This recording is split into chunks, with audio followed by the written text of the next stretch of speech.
जय गुरु जी, शुकराना गुरु जी। संगत जी, ये मेरा 5वां शुकराना सत्संग है। मैं प्रियंका सैनी, दिल्ली से ही हूँ। मैं अपने सत्संग को गुरु जी की मंत्र जाप से शुरू करना चाहूँगी। ओम नमः शिवाय, शिव जी सदा सहाय। ओम नमः शिवाय, गुरु जी सदा सहाय। जय गुरु जी, शुकराना गुरु जी। संगत जी, पिछले साल 7 जुलाई को जब गुरु जी का बर्थडे आता है, हम काफ़ी टाइम से सोच रहे थे कि अपने घर में एक छोटा-सा सत्संग करवाएँ, लेकिन हम नहीं करवा पाए थे। लेकिन फिर मैंने बर्थडे वाले दिन सोचा कि चलो घर-घर का ही एक छोटा-सा सत्संग कर लेते हैं, क्योंकि गुरुजी कहते हैं कि घर के ही लोगों से भी आप सत्संग कर सकते हैं। हिम्मत करके गुरुजी की नाम लेकर के हमने सत्संग अपने घर में ही किया, लंगर प्रसाद भी बनाया, भोग-वोग लगाया, कड़ा प्रसाद बनाया। सब कुछ बहुत अच्छे से हो रहा था और संगत जी, कुछ टाइम पहले से ही मुझे एक मैसेज आ रहा था कि पुत्र, तेरे पति पर एक विपदा आने वाली है, उसका एक्सीडेंट होने वाला है। लेकिन संगत जी, मैंने उस मैसेज पे इतना ध्यान नहीं दिया, मुझे ये लगा कि शायद किसी और के लिए होगा, लेकिन मुझे नहीं पता था कि वो मैसेज मेरे लिए ही है और वो चोट भी हम किस तरह से खाएँगे और उस जगह पे भी हम खुद ही पहुँच जाएँगे, ये मुझे नहीं पता था। 7 जुलाई की ही रात को हमारे पास में एक संगत का फ़ोन आया कि हम 8 जुलाई को गुरुजी का बर्थडे सेलिब्रेट कर रहे हैं और आप दोनों को ज़रूर आना है। 8 जुलाई को जब हम अपने घर से गुरुजी के यहाँ जाने के लिए निकले, तो हमारा बीच रास्ते में एक्सीडेंट हो गया।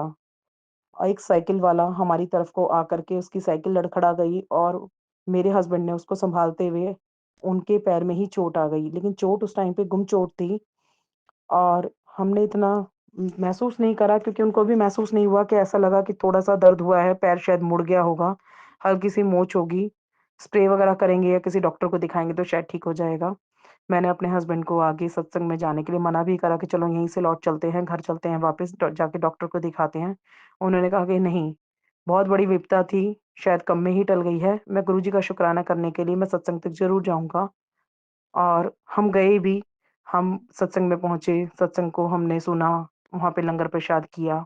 उसके बाद जब हम रात को अपने घर आए तो संगत जी, मेरे हस्बैंड के पैर में थोड़ा-थोड़ा दर्द था।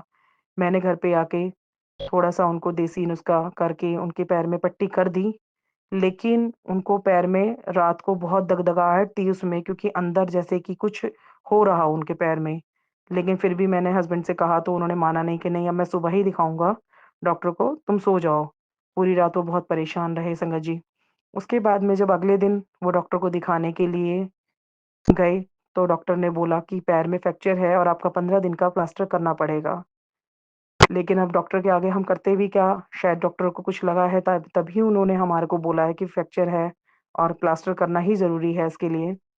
मेरे हस्बैंड ने वहाँ पे प्लास्टर करवाया और जब वो घर पे आए तो मुझे इतनी टेंशन हो गई उनके पैर को देख के, क्योंकि आज से 10-11 साल पहले भी उसी ही पैर में बहुत बुरी तरह से एक्सीडेंट हुआ था, जब भी चोट उसी ही पैर पे लगी थी। लेकिन संगत जी, दिमाग में यही रहा कि पता नहीं चोट कितनी गहरी है, शायद मुझे बता नहीं रहे हैं या कुछ छुपा रहे हों। मन में बहुत विचलित थी मैं इस समय, क्योंकि वो दौर में जब पहले भी एक्सीडेंट हुआ था, तो वो कम से कम भी 3 से 4 महीने बेड रेस्ट पे रहे थे। तो वो चीज़ सोचते हुए मन में बड़ी घबराहट थी कि पता नहीं वही सब तो नहीं हो गया है, चोट ज़्यादा आई है, ये मुझे छुपा रहे हों। फिर मैंने गुरुजी के ऊपर छोड़ा, मैं कहा चलो गुरुजी कोई बात नहीं, 15 दिन का चढ़ाया है, 15 दिन जैसे-तैसे करके संगत जी सोचा कि निकाल लूँगी। लेकिन आपको पता ही है कि घर में छोटे बच्चे हों और घर में कमाने वाले भी वही हों, तो आप समझ सकते हैं कि कैसा अपने मन पे लगता है। मैं अपनी फीलिंग को नहीं बता पा रही हूँ कि मैं किस तरह से उस टाइम फ़ील कर रही थी। और संगत जी, 15 दिन बाद जैसे-तैसे करके हमने वो 15 दिन जब निकाले हैं और 15 दिन बाद जब मेरे हस्बैंड और मैं प्लास्टर कटवाने के लिए गए, तो डॉक्टर ने 1 महीने का और बोल दिया उनको कि अभी आपको 1 महीने का पक्का प्लास्टर और चढ़वाना पड़ेगा। पक्के प्लास्टर से तो मुझे और घबराहट सी होने लगी कि 1 महीना कैसे करेंगे? ये 15 दिन ही हमने इतनी मुश्किल से काटे हैं। उनको वॉशरूम में ले जाना, नहलाना-धुलाना, बहुत दिक्कत हो रही थी। तो मैंने सोचा कि अब मैं कैसे करूँगी 1 महीना? 1 महीने के नाम से तो मुझे ऐसा लगा जैसे मेरे शरीर से प्राण निकल रहे हों। कहीं न कहीं गुरुजी का नाम भी लेती थी, लेकिन फिर भी कहीं न कहीं मन में वहम आता था कि पता नहीं गुरुजी जल्दी से सुनेंगे कि नहीं सुनेंगे। पर गुरुजी ने साथ दिया और पैर भी ठीक हो गया था। लेकिन डॉक्टरों ने हड्डी को गलत जोड़ दिया था, जिसके कारण उनके पैर में हल्का-हल्का दर्द और स्वेलिंग बाद में भी रही है, प्लास्टर उतरने के बाद भी। संगत जी, फिर उसके बाद में गुरुजी का एक दिन फिर मैसेज आया कि पुत्र, तू डॉक्टर को अपना काम करने दे, मैं अपना काम कर रहा हूँ। हमें किसी ने बताया कि किसी पहलवान को दिखा लो एक बारी, क्योंकि हड्डी का मामला है, अगर ज़्यादा परेशानी होगी तो वो खुद भी नहीं छेड़ेंगे, आप दिखा लो। फिर मन में यही आया कि चलो एक बारी दिखा करके देख लेते हैं, डॉक्टरों के ऊपर भी विश्वास करा है, गुरुजी के ऊपर छोड़ ही रखा है। एक बारी नॉर्मल पहलवान को भी दिखा करके हम देख लेते हैं कि वो क्या कहता है। रिपोर्ट्स दिखाई, उसने देख करके यही बताया, पैर छूते ही उसने बता दिया कि हड्डी को गलत जोड़ा गया है, और रिपोर्ट में भी था, लेकिन डॉक्टर तो अपनी गलती नहीं मानेंगे। ये सोच करके जैसे ही हम उनके यहाँ पे पहुँचे, तो संगत जी जहाँ वो डॉक्टर साहब बैठते थे, जो पहलवान थे, उनके जस्ट टेबल के ऊपर गुरुजी का इतना बड़ा स्वरूप लगा हुआ था कि देख कर के उनके यहाँ एंट्री करते के साथ इतनी खुशी हुई कि मानो वो इंसान नहीं करेंगे, मतलब मेरे हस्बैंड का इलाज वो नहीं करेंगे।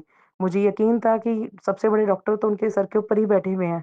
गुरुजी ने इशारा देते हुए हमें वहाँ बुलाया, और मेरे हस्बैंड के पैर में 3 दिन पट्टियाँ करवाईं, और उनका पैर बिल्कुल ठीक हो गया। आज गुरुजी की कृपा से वो अच्छे से चल पाते हैं, पैर में कोई दर्द भी नहीं है। हाँ, कभी-कभार जब मौसम खराब होता है या बारिश होती है तो हल्का-फुल्का दर्द होता है। वो तो ख़ैर नॉर्मल बात है, क्योंकि हर पुरानी चोट में थोड़ा बहुत दर्द तो रहता ही है। पर गुरुजी पे विश्वास है कि वो उनका वो दर्द भी बिल्कुल ठीक कर देंगे। तो गुरुजी ने जैसा मेरा साथ दिया, मुझे ये महसूस नहीं होने दिया कि मैं अकेली हूँ। परिवार के होते हुए भी मुझे ये लगता था कि हस्बैंड के चोट लगी है, तो मैं परिवार में क्या, मैं दुनिया में ही अकेली हूँ। मुझे बड़े मन में ख़्याल उल्टे-सीधे आते थे। पर गुरुजी थे ना मेरे साथ, मेरे पिता थे, मेरे गुरुपा थे मेरे साथ। उन्होंने कुछ नहीं होने दिया। वो 1 महीना, 1.5 महीना कैसे बीत गया, पता भी नहीं चला। गुरुजी, हमारे पे अपनी कृपा दृष्टि ऐसी ही बनाए रखना। अब मैं अपने सत्संग को यहीं विराम देना चाहूँगी। ओम नमः शिवाय, शिव जी सदा सहाय। ओम नमः शिवाय, गुरु जी सदा सहाय। जय गुरु जी, शुक्राना गुरु जी। अनंतन अनंतम शुक्राना गुरु जी।